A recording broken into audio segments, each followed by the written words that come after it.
Vær hilset, M-Navigator-bruger. Nu skal vi til at beskæftige os med et af de lidt mere tunge emner i vores hverdag, nemlig brugen af kemikalier.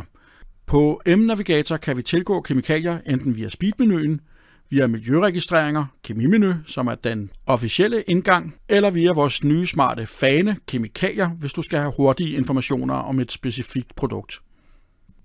Vi starter med at klikke på kemimenuen, og vi ser her oversigten over funktionerne i kemimenuen. Øverste det er kemirapportering. Nummer 2 foroven det er kemidatabasen. Nummer 3 er en leverandørliste over aktive leverandører. Nummer 4 det er et sted, hvor vi kan tilmelde nye kemikalier. Nummer 5 det er det sted, hvor vi kan ændre eller afmelde kemikalier. Og nummer 6 er der, hvor vi kan anmelde et manglende kemikalie, som simpelthen mangler i databasen. Nummer 7 refererer til BKI, Bulk Kemiimport, hvor man kan uploade filer med data om virksomhedens kemiindkøb. Lad os starte med at foretage en kemirapportering. Der er 2 indgange. Man kan foretage kemirapportering enten via leverandørfiltret, hvor man vælger den relevante leverandør. Du kan nemt klikke listen frem over relevante leverandører, som aktivt leverer kemikalier til din virksomhed. Den anden metode er at punche varenummeret ind direkte. Måske har du en faktura liggende foran dig, hvor du har varenummeret, så kan du bruge det, da vi logger varenummeret sammen med kemikalien. Det har den fordel, at du kommer direkte til produktet og ikke skal lede dig frem til det rigtige produkt i den liste over kemikalier, som den pågældende valgte leverandør leverer. Men for nuværende vil vi bruge leverandørfiltret som valg af metode til at kemiregistrere. Jeg vælger her leverandøren FTZ Autodele og Værktøj AS og trykker Fortsæt. Og jeg kan nu vælge imellem de produkter, der leveres af FTZ Autodele. Her kunne jeg for eksempel have købt noget svejsegas, så jeg vælger Nippon Acetylen, mellemrum opløst. Det er lige præcis det, der var kommet direkte frem, hvis jeg havde brugt varenummeret frem. Så havde jeg sluppet for at vælge fra en liste. Vi kan se, hvem der er leverandøren. Det er FTZ Autodele og Værktøj, og vi kan se de partnumre, de varenumre, der er. Og vi kan se, hvad for en farekode vi har tildelt produktet, som i dette tilfælde er rød. Vi inddeler som bekendt alle vores kemikalier i grønne, gule og røde, alt efter deres farlighed. Ligesom med enhver anden registrering, der vælger vi perioden, som i det her tilfælde er august. Året lader vi stå 2021. Registreringsdatoen, det kunne godt være leveringsdatoen, hvis man havde følgesedlen fra den dag, da produktet blev leveret. Men det kunne også bare være dags dato for den dag, man registrerer det. Det er ikke så vigtigt. Hernæst anfører vi, hvor mange emballager vi har købt af kemikaliet. For eksempel 6 spraydåser, så havde det været 6. I det her tilfælde har vi kun købt 1 flaske med acetylengas. Næste step er at vælge emballagestørrelsen her fra drop-down-listen. Så jeg vælger 10 liter, da der er tale om en 10 liters industriflaske her. Til sidst skal jeg vælge den afdeling, som kemikaliet er købt hjem til, så vi kan holde øje med, hvilke medarbejdere, der bliver udsat for de indgående stoffer i kemikaliet. Og her er der tale om pladeværkstedet. Kommentarboksen er et fritekstfelt, som mange bruger til at angive prisen for det indkøbte kemikalie, så man kan følge med i prisudviklingen. Det kunne fx også være, at kemikaliet skulle bruges til en specifik kampagne midlertidigt, og at det skal inaktiveres efter brug. Det kunne man også bruge kommentarboksen til at anføre. Så er vi sådan set klar og kan nu trykke Registrer. I analogi med affaldsfunktionen kan vi se vores indkøbte kemikalier kategoriseret i produktkategorier lige nede under registreringsboksen. Vi kan for eksempel se, at der er blevet købt additiver, biocider, bremser og hydraulikvæsker.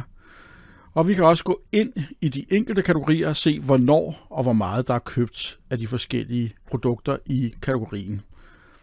Hvis vi går ind under additiver, kan vi for eksempel se, at der er købt additiver jævnt fordelt januar, februar, marts, april og hele vejen ned til juli. Så det er altså noget, der bliver brugt en del af. Det er til gengæld det samme produkt, der går igen, så vidt vi kan se her. Nemlig en Toyota Petrol Fuel System Cleaner. De enkelte registreringer kan rettes og slettes, og hvis man holder musen henover, så kan man se, hvornår registreringen er blevet foretaget, og eventuelt den frie kommentar, som man selv har angivet sammen med sin registrering. Øverst finder vi det igangværende år, og nedenunder finder vi tidligere år med en årsvælger, så man kan vælge at se det år, man ønsker. Tilbage på hovedsiden, der kan man under de kumulerede registreringer se nøgletal for registreret kemi. I det her tilfælde, der kan vi se, at der er registreret 8,58 tons kemikalier år til dato, fordelt på 72 forskellige kemikalier. Der er organiske opløsningsmidler, 1,11 tons. Der er kræftfremkaldende stoffer, 10 gram, det var ikke meget, heldigvis. Der er uønskede stoffer, 28,36 kilo. Kandidatlistestoffer, 440 gram. Der er miljøfarlige produkter, 147 kilo. Og sundhedsskadelige produkter, 512,81 kilo. Du kan også se, at der for nuværende er 143 aktive produkter tilmeldt M-Navigator. Det er praktisk at kende disse nøgletal, da de giver os en hurtig mulighed for at skabe nogle forbedringer. Hvis du triller ned under forrige års registrering, så er der en funktion til at vise købslisten som Excel-fil.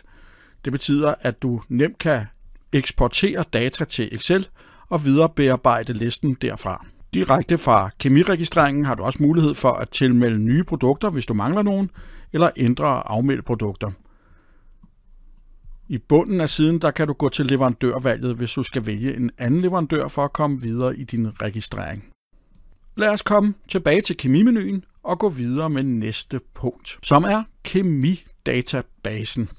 Her er det ultra nemt at få et godt overblik over de forskellige kemikalier på de forskellige afdelinger i virksomheden. Vi kan starte med at vælge afdelingen mekanisk værksted her. Klik på søg egne, og efter det skulle vi gerne få en liste over, hvilke kemikalier der gemmer sig på mekanisk værksted. Som du kan se her, så har vi produktnavn, leverandøren, farvekoden, som kan være grøn, gul eller rød. Vi har de produktdata, vi har opsamlet om kemikaliet. Vi har adgang til sikkerhedsdatabladet og adgang til at skabe og læse arbejdspladsbrugsanvisninger. Arbejdspladsbrugsanvisninger er jo ikke et lovkrav længere, men det er heller ikke ulovligt at have dem, så hvis man kan bruge dem som et supplement til sikkerhedsdatabladene, er det helt fint, at man gemmer dem. Vi anbefaler dog, at man i stedet for laver en regulær arbejdspladsvurdering eller risikovurdering for de processer, hvortil der skal anvendes kemikalier på virksomheden. Man kan selv vælge, hvordan man vil sortere sin liste. Det gør man ved at klikke på overskrifterne, enten produktnavn, leverandør eller farvekode. Hvis der står et lille O ud for et produkt, et lille grønt O, så betyder det, at produktet er blevet opdateret inden for de seneste 14 dage, altså sikkerhedsdatabladet typisk. Hvis der står et lille rødt N, så betyder det, at det er et nyt produkt, vi har optaget i databasen inden for de sidste 14 dage. Lad os prøve at se lidt nærmere på, hvad det er, vi gemmer i produktdata. Vi kan i hvert fald se øverst, at det er et rødt produkt. Vi får at vide, hvad handelsnavnet er. Varenummerne står der også. Vi har også, hvilke produktkategori det tilhører, produktets anvendelse og hvilke emballagestørrelser produktet kommer i. Vi ser en liste over de leverandører, der leverer produktet, og så kommer farveidentifikationen med et eller flere piktogrammer. Vi får signalordet, som enten kan være fraværende, eller også kan det være advarsel eller fare. Så har vi nogle H-sætninger, hazard statements, som fortæller lidt om de iboende egenskaber ved kemikaliet. Så får vi de tilhørende P-sætninger, precaution statements, som forklarer os, hvad skal vi gøre for at undgå de risici, vi har fået præsenteret i H-sætningerne. Hvis der er en malkode, vil den stå der. Farekoden en gang til, rød. Vi får at vide, om produktet indeholder kræftfremkaldende stoffer, uønskede stoffer eller flygtige organiske forbindelser. Hvis der er den slags stoffer i, vil det blive angivet med en procent. Ligesom vi kan se grænseværdien direkte, hvis stoffet er optaget på den danske grænseværdiliste. Vi har lidt yderligere info om stofindholdet, og til sidst datoen for sikkerhedsdatabladet og et link til sikkerhedsdatabladet. Den kan du selvfølgelig også hente direkte fra listen. Så det er ligesom det, vi gemmer om de forskellige blandinger og stoffer, som vi har i M-Navigator-databasen. Vi går tilbage til hovedsiden på kemidatabasen. Vi lærte, at man kunne vælge en hvilken som helst afdeling eller alle afdelinger for at se de kemikalier, som er allokeret til de specifikke afdelinger. Udover at søge egne i HTML-formen, så kan vi søge dem i PDF, så vi kan printe og arbejde med det på manuel vis. De orange links nedenunder viser altid samtlige egne produkter. samtlige egne produkter som PDF eller samtlige egne produkter som Excel-fil, så du også kan viderebearbejde porteføljen i Excel.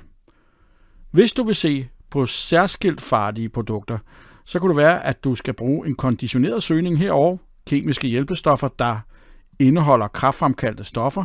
Lad os prøve at søge på den. Så får du altså de produkter, der indeholder et eller flere kræftfremkaldende stoffer. Og det kunne typisk være sådan nogle, man ville være interesseret i at skille sig af med. Og selvfølgelig, hvis du klikker dig ind i produktdata, så kan du se, hvad for nogle kræftfremkaldende stoffer, der er tale om. Ligeledes kan du også vælge at se nærmere på de produkter, der indeholder stoffer fra den europæiske kandidatliste, eller kemiske hjælpestoffer, der indeholder uønskede stoffer, eller stoffer på effektlisten, som er de 2 danske lister over særskilt farlige stoffer. Du kan simpelthen også få en liste over de kemiske hjælpestoffer, der er klassificeret som miljøskadelige. Og det er selvfølgelig interessant for alle jer, der har ISO 14001 miljøledelse.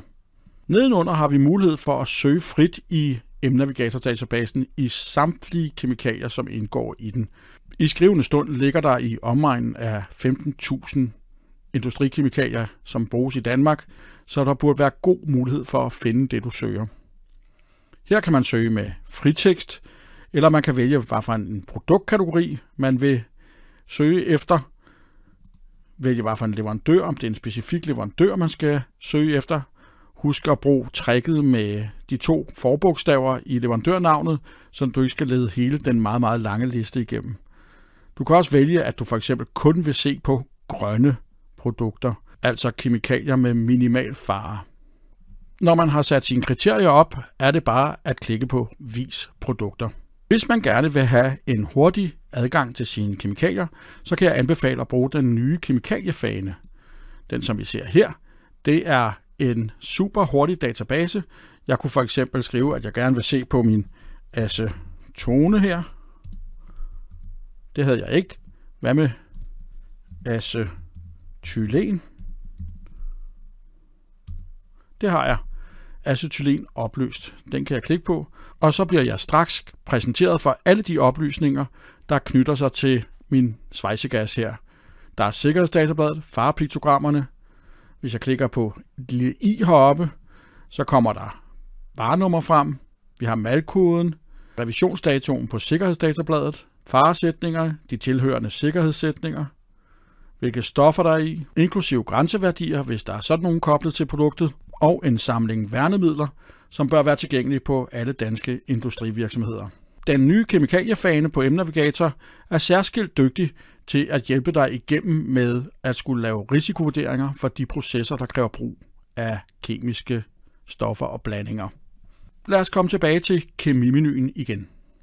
Næste sektion på kemimenuen er leverandørlisten, og det er altså en praktisk liste, der viser lige præcis, hvad for nogle leverandører, der er aktive på din profil her. Jo kortere, jo bedre, og jo færre kemikalier du har, desto bedre er det også. Husk den gyldne kemikalielovgivning. Man må godt have et kemikalie, der løser en eller flere opgaver, men aldrig flere kemikalier, der løser samme opgave. Hvis du inaktiverer alle kemikalier, som tidligere har været leveret af en bestemt leverandør, så vil den leverandør forsvinde ud af listen, og du har en leverandør mindre at koncentrere dig om.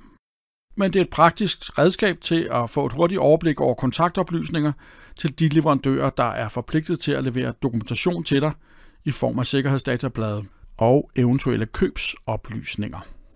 Vi går tilbage til kemimenuen igen, og næste punkt handler om, hvordan man får nye kemikalier gjort aktive på sin lokale kemidatabase her. Vi klikker for at tilmelde nye produkter. Vi vælger den leverandør, som vi har købt et produkt fra. Vi trykker fortsæt, og så vælger vi et af de produkter, som den pågældende leverandør leverer.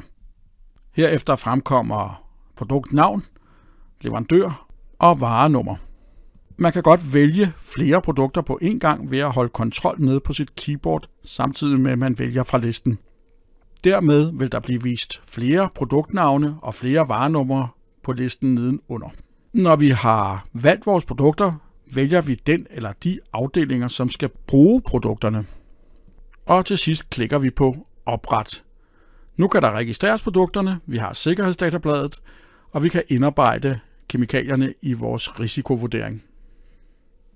Ligesom når vi skulle registrere køb af produkter, der kunne vi også søge på varenummer. Det kan vi også, når vi skal tilmelde kemikalier. Det er en god idé at have varenummer tilgængeligt, for så slipper du for at gå igennem leverandørfilteret og vælge imellem en alenlang liste med rigtig mange produkter for enkelte leverandører. Der er selvfølgelig leverandører, der leverer få produkter, så der er problemet ikke så stort selvfølgelig. Det er også muligt at tilmelde produkter ved at fremsøge på varenavn. Her skal man altså være opmærksom på, at varenavnet skal stå meget præcist for, at det virker. Så vi plejer at anbefale, at man bruger varenummerfunktionen, da den er mere unik. Vi går tilbage til kemimenuen igen. Næste punkt er, at vi skal kunne ændre og afmelde produkter. Der er ikke noget bedre end at inaktivere kemikalier, så man har lidt mindre at rode med.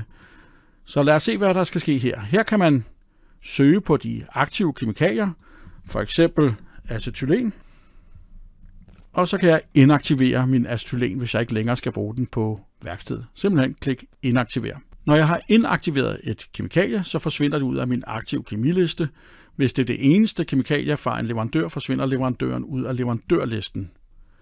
Hvis jeg fortryder, så kan jeg også genaktivere tidligere inaktiverede kemikalier ved at klikke på Vis inaktive produkter. Her kan jeg aktivere tidligere anvendte produkter tilbage til brug på min virksomhed. Jeg kan nemt fremsøge produkter ved navn. Her skal jeg blot skrive en lille del af navnet for at få alternativerne frem. Vi går tilbage til kemimenuen endnu en gang.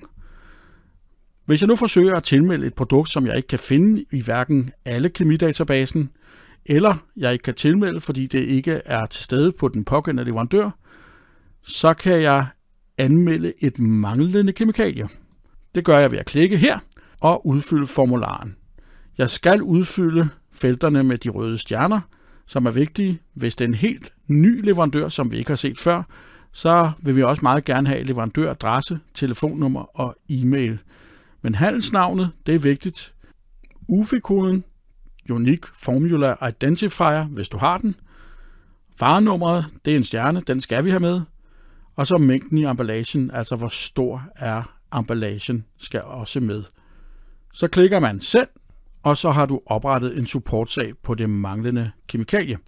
Så er det op til os at skaffe sikkerhedsdatabladet hjem, få det analyseret, lagt det ind i databasen, og du får besked på, hvornår det er tilgængeligt til tilmelding, sådan at du kan arbejde med din kemidatabase.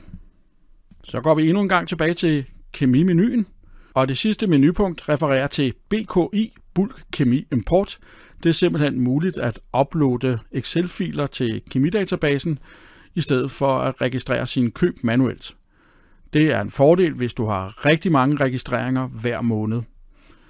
Du skal altså op på en 20-30 stykker, før det giver kæmpe god mening, men hvis du har det, så er det faktisk en fin idé at bruge BKI. Vi kommer til at lave en særskilt video på, hvordan BKI virker. Så det var alt for nu. Det var det, jeg ville fortælle jer om kemisystemet på M-Navigator. Det er en ordentlig omgang, hvilket omtrent passer til den mængde af regler, der gælder for at bruge kemikalier i Danmark. De er omfattende.